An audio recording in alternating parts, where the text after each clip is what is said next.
السلام علیکم ورحمۃ اللہ تعالی وبرکاتہ۔ کیسے ہیں ناظرین؟ آپ تمام بھائی خیرات سے دعا کرتے ہیں کہ اللہ پاک آپ سب کو سلامت رکھے۔ بہت ہی پیارا بیان سید امین القادری کا ہم آپ کی خدمت میں پیش کریں گے، اور کیا سمجھا رہے ہیں سید امین القادری اس رات کے تعلق سے، اور کیا کرنا ہے ہمیں کیا نہیں کرنا، بہت ہی پیارے انداز میں سید امین القادری سمجھانے کی کوشش کر رہے ہیں۔ آپ اس بیان کو دل کی گہرائیوں سے سنیے گا۔ تو دوستو، بیان شروع کرنے سے پہلے آپ سے گزارش ہے کہ اگر پہلی بار چینل پر آئے ہیں تو چینل کو سبسکرائب کریں، ویڈیو کو لائک اور اینڈ شیئر کریں، اور ڈھیر سارا پیار اپنا دیتے رہیں، اور اللہ پاک کی بارگاہ میں دعا کرتے ہیں کہ پروردگار ہماری فیملی کی، جان کی، مال کی اور عزت کی، آبرو کی حفاظت فرما۔ تو چلیے بیان کو دوستو شروع کرتے ہیں۔ کیا فرماتے ہیں علماء دین؟ انتقال ہو گیا۔ شب برات کو معمولی مت سمجھنا میری قوم، میرے قوم کے جوانوں، اگر آپ صرف رسمی طور پر اللہ کے گھر میں آئے ہو تو جیسے آئے ہو ویسے ہی چلے جاؤ گے، اور اگر اللہ کی سچی محبت میں آئے ہو، اسی سے وعدے کرنے کے لیے آئے ہو، اور اللہ کو زندہ مانتے ہو، اللہ کو دیکھنے والا مانتے ہو، اللہ کو سننے والا مانتے ہو، اور یہ ایمان ہے تمہارا کہ ہم مریں گے، مرنے کے بعد اٹھائے جائیں گے۔ آج شب برات میں بہت سے میرے جوان قبرستان گئے ہوں گے، اور قبرستان جا کر کے جو آئے ہو تو یہ سوچو کہ جیسے ہمارے ابا، دادا، پردادا، رشتہ دار کیسی شان کی، کیسے گھمنڈ کی، کیسی دولت کی، کیسی عزت کی، کیسے وقار کی، کیسی وہ زندگیاں گزارتے تھے، آج قبروں میں پڑے ہیں۔ پتہ نہیں ان پہ عذاب ہو رہا ہے، یا ان کی قبر تنگ ہو چکی ہے، یا ان کی ہڈیاں پگھل چکی ہے، یا ان کی قبر جنت کے باغوں میں سے باغ ہے، ہمیں کچھ بھی نہیں پتا۔ وہ لوگ پتہ ہے کچھ نہیں پتا ہے نا، کس طرح سے پڑے ہوئے ہیں، کیسے بے سر و سامان ہے، کیسے بے کس و بے بس ہے۔ وہ بھی ہماری طرح غفلت میں تھے، وہ بھی ہماری طرح اچھی اچھی ڈشیں کھا کر کے اللہ اکبر، اللہ کی نافرمانیاں کر رہے تھے۔ اللہ اکبر، آج قبروں میں پڑے ہیں۔ اپنی موت یاد کرو۔ قبرستان جانا کوئی رسم نہیں ہے، قبرستان اس لیے تاکہ تمہیں تمہاری موت یاد آئے کہ جیسے لوگ آج بے سر و سامان پڑے ہیں، بڑے بڑے دادا، بڑے بڑے گنڈے، بڑے بڑے موالی، بڑے بڑے طاقتور، جن کے ناموں کی ہیبت تھی ہمارے شہر میں، آپ ان کی قبروں پہ جا کے دیکھو، گھاس اگی پڑی ہے، کانٹے اگے پڑے ہیں، کوئی فاتحہ پڑھنے والا نہیں ہے۔ بولو یہ ہے کہ نہیں ہے؟ اور اسی وقت آپ حضرت مولانا اسحاق کے مزار پہ جا کر کے دیکھو، دونوں کی قبر میں فرق نظر آتا کہ نہیں آتا؟ غلام نبی بابا کے مزار پہ جا کے دیکھو، فرق نظر آتا کہ نہیں آتا؟ مرتضیٰ شاہ قادری کے آستانے پہ جا کے دیکھو، فرق نظر آتا کہ نہیں آتا؟ تو گویا کہ قبریں بتا رہی ہے جو اللہ کی خوشی کے لیے جیتے ہیں، ان کی قبریں وہاں جانے سے سکون ملتا ہے، وہ جنت کے باغوں میں سے باغ ہے، وہاں مرادیں پوری ہوتی ہیں۔ اور جو خدا کو ناراض کرتے ہیں ان کی قبروں پر تو کوئی فاتحہ پڑھنے والا نظر نہیں آتا۔ انہی کم نصیب آنکھوں نے کئی لوگوں کی قبروں پر کتوں کو چلتے دیکھا، کتوں کو پیشاب کرتے دیکھا، آپ نے بھی دیکھا ہوگا، بکریوں کو چلتے دیکھا، بکریوں کی لید دیکھی، بکریوں کو پیشاب کرتے دیکھا۔ اللہ کے بندو، آج شب برات ہے، اپنے اللہ کو منا لو، اپنے خدا کو راضی کر لو، اور ایک دن ہمیں بھی مرنا ہے، ایک دن اپنی بھی ڈولی اٹھنا ہے، ایک دن اپنا بھی جنازہ اٹھنا ہے۔ میرا مال، میرا کاروبار، میری جوانی، میرے موبائل، میرا کارخانہ، میری سائنسنگیں، میرے کھیت، میرا یہ، میرا وہ، اپنا کچھ بھی نہیں ہے۔ جس دن یہ روح کا پرندہ جسم کے پنجرے سے اڑے گا، اس دن ہمیں بھی جو ہے وہ کالی کوٹری میں ڈال دیا جائے گا۔ اچھا کیا تو اچھا، برا کیا تو بھگتنا ہوگا۔ اللہ اکبر، میرے آقا علیہ السلام کے دیوانوں، موت ہم سب کے سر پہ کھڑی ہے، اور آج تو شب برات ہے۔ اللہ کے رسول علیہ السلام فرماتے ہیں 15ویں شب میں موت کے فیصلے ہوتے ہیں، بچوں کی پیدائش کے فیصلے ہوتے ہیں، کس کو کتنی روزی ملنی ہے اس کے فیصلے ہوتے ہیں۔ حالانکہ ان حدیثوں کی سند پر لوگوں نے کلام بھی کیا ہے، لیکن بہرحال ہم تو فضائل اعمال میں روایتوں کو ماننے والے لوگ ہیں۔ آپ کو بتاؤں، اللہ کے رسول یہ بھی فرماتے ہیں لوگوں کی موت کا فیصلہ ہوتا ہے، حالانکہ وہ شادیوں کی تیاری کر رہے ہوتے ہیں نا۔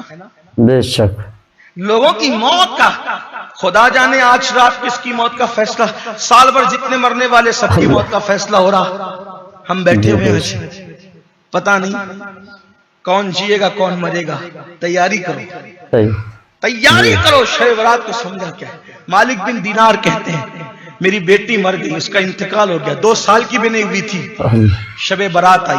اللہ اکبر، جی توجہ کرنا، شب برات کوئی معمولی رات نہیں، لوگوں نے اسے بھی شک میں بے ڈال شک، دیا، ان کی بات چھوڑ دی۔ بے شک، شب برات آئی، شب برات میں میں نے عشاء کی نماز تک نہیں پڑھی۔ کون کہہ رہا ہے؟ مالک بن دینار جیسا مالک بن ولی، دینار، ولی بعد میں بنے، ابھی اللہ، ولی نہیں تھے وہ، ابھی نارمل زندگی، ایک عام آدمی سی زندگی گزار کہ میں نے شب برات میں عشاء تک نہیں پڑھی۔ اور آپ جانتے ہیں شب برات آئے تو عام مسلمان بھی جو جمعہ پڑھنے نہیں آتا وہ بھی شب برات میں مسجد میں مغرب عشاء فجر میں نظر آتا ہے، لیکن وہ کہتے ہیں میں اتنا غافل تھا کہ میں نے عشاء تک نہیں پڑھی، اور میں نے شب برات میں بھی شراب پیا، اللہ، شب برات میں بھی میں نے شراب اور خوب شراب پیا، اللہ، اور شراب پی کر کے بدمست ہو کر کے میں گر گیا۔ جب میں گرا نیند کی حالت میں اپنے بستر پہ پڑا تھا، اچانک میں نے خواب دیکھا۔ میں نے خواب کیا دیکھا کہ قیامت قائم ہے، سور پھونکا جا رہا ہے اور لوگ اپنی اپنی قبروں سے اٹھے، میں بھی اپنی قبر سے اٹھا۔ جب میں اپنی قبر سے اٹھا تو ایک بھیانک دھماکے کی آواز آئی، میں نے پیچھے مڑ کے دیکھا تو ایک بھیانک سا اژدہا تھا، بھیانک سا سانپ اژدہا جو مجھے مارنے کے لیے میرے پیچھے دوڑ رہا تھا۔ میں اس سے جان بچانے کے لیے خواب کے عالم میں بھاگا۔ جب میں بھاگنے لگا میں چلا رہا تھا، چیخ رہا تھا کوئی بچا لے، لیکن کوئی بچانے والا نہ تھا۔ ایسے میں میں نے خوبصورت حسین و جمیل شکل والے ایک بوڑھے آدمی کو دیکھا۔ میں نے اس کو کہا کہ بابا مجھے بچا لیں۔ اس نے کہا کہ اے مالک میں کمزور ہوں، اتنے طاقتور اژدہے سے میں تجھے نہیں بچا سکتا، لیکن تیری اتنی مدد کر سکتا ہوں کہ تو آگے بھاگ، تجھے راستہ بتا سکتا ہوں کہ تو آگے بھاگ، ہو سکتا ہے کہ تیرے بچنے کا کوئی انتظام ہو جائے۔ مالک بن دینار کہتے میں بھاگ رہا تھا تو میں دیکھ رہا تھا کہ آگ کی پہاڑیاں، جہنم کی آگ، یہ سب میں خواب میں مجھے نظارہ بتایا جا رہا تھا۔ میں جیسے ہی آگ میں گرنے والا تھا اچانک ایک آواز آئی، اسے آگ میں گرنے مت دو کیونکہ یہ جہنمی لوگوں میں سے نہیں ہے، اسے آگ میں گرنے مت دو، یہ جہنمی لوگوں میں سے نہیں ہے۔ تو میں پھر آگے بڑھا، پیچھے دیکھتا تھا تو وہ سانپ مجھے دوڑاتا ہے، میں آگے بھاگتا ہوں۔ ایسے میں نے دیکھا ایک چاندی کا پہاڑ تھا اور اس کو تراش کر کے اس میں خوبصورت سا مکان بنایا ہوا تھا جس میں پردے لٹکے تھے، جس سے خوشبو آ رہی تھی۔ مجھے کسی نے کہا اس پہاڑ کے اندر چلا جا، اس پہاڑ کے اندر چلا جا، اس میں مسلمانوں کی امانتیں، مومنوں کی امانتیں، ہو سکتا ہے شاید اس میں تیری بھی کوئی امانت موجود ہو۔ بس جیسے ہی میں وہ پہاڑ کے قریب گیا سانپ میرے قریب آ گیا۔ ایسے میں فرشتوں کو میں نے خواب میں دیکھا، انہوں نے پردے اٹھا دیے اور مجھے اندر لے لیا۔ جب میں اندر گیا تو میں نے دیکھا چھوٹے چھوٹے خوبصورت بچے، حسین و جمیل بچے، اس میں جھولا جھول رہے تھے، خوشبو آ رہی تھی۔ میں نے پوچھا اے بچوں تم کون ہو؟ تو بچوں نے کہا اے مالک جو مسلمانوں کے چھوٹے چھوٹے بچے بالغ ہونے سے پہلے انتقال کر جاتے ہیں وہ سب یہیں جمع ہوتے ہیں، ان کو اسی میں رکھا جاتا ہے، یہ ہمارا مقام ہے، یہ ہمارا ٹھکانہ ہے، اور یہاں ہم اپنے ماں باپ کا انتظار کر رہے ہیں کہ ہمارے ماں باپ آئیں گے تو ہم سے ملیں گے۔ تو مالک کہتے ہیں مجھے خیال آیا میری بھی تو ایک بچی کا انتقال ہوا ہے، بس خیال آنا تھا میری بیٹی کا۔ تو میں نے دیکھا ایک سونے کے جھولے میں میری بیٹی بھی جھول رہی تھی، اس نے مجھے دیکھا کہ ابا بابا یہ کہہ کر کے وہ دوڑ کر کے آئی اور لپٹ گئی، اور لپٹ کر کے میری گود میں ویسے ہی بیٹھ گئی جیسے ظاہری میں وہ میری انتقال سے پہلے میری گود میں بیٹھتی تھی۔